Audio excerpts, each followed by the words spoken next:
진화 심리학도 그렇습니다. 진화를 기정사실로 선언한 후 성경을 부정하는 일에 앞장서고 있죠.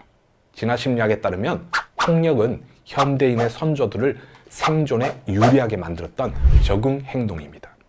진화 심리학자들의 견해에 따르면 동성애도 진화적 적응 행동이고, 심지어 강간, 영아 살해도 진화적 적응 행동입니다.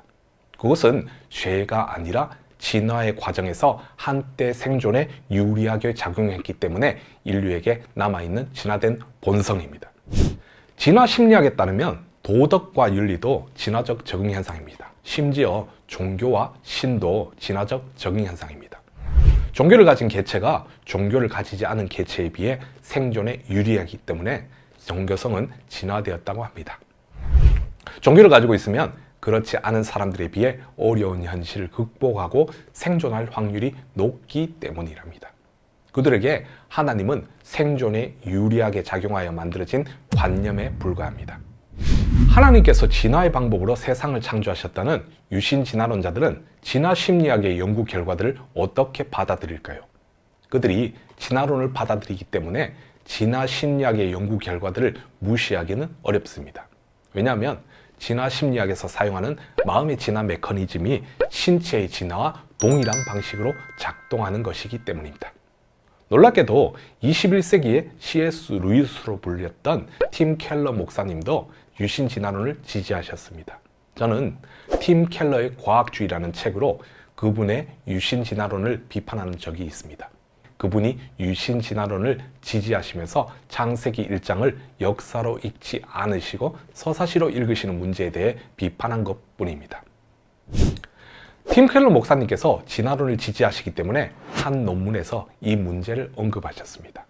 그분은 문제를 해결하기 위해 평신도들이 진화 심리학 같은 진화론의 대이론, 즉 여러 분야로 확장된 진화론과 생물학적 진화론을 구분하도록 목회자들이 도와야 한다고 말씀하셨습니다.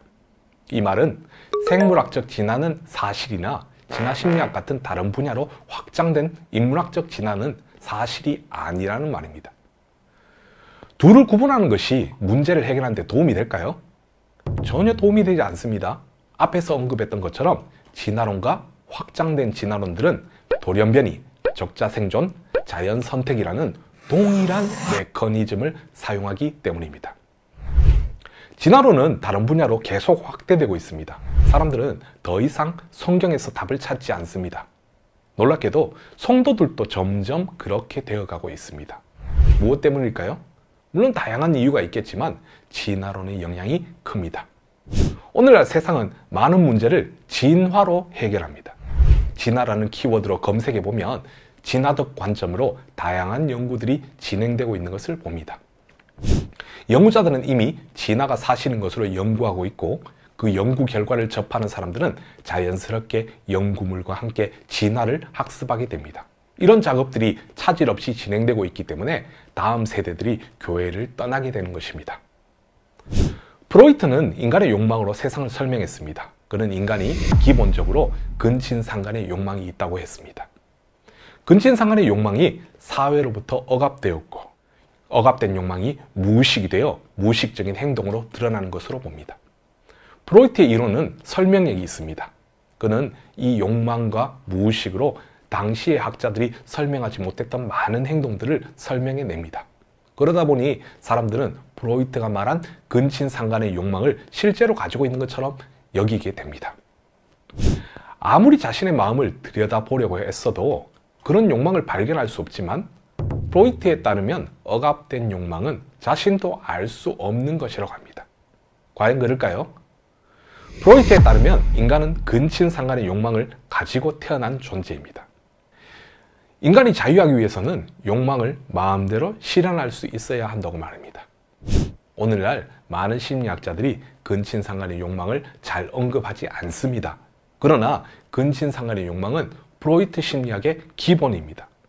프로이트 심리학에 동의가 되는 이유는 인간이 가지고 있는 욕망과 그 욕망들의 인과관계를 잘 설명했기 때문입니다. 문제는 그 욕망의 시작을 근친상간의 욕망으로 설정했다는 것입니다.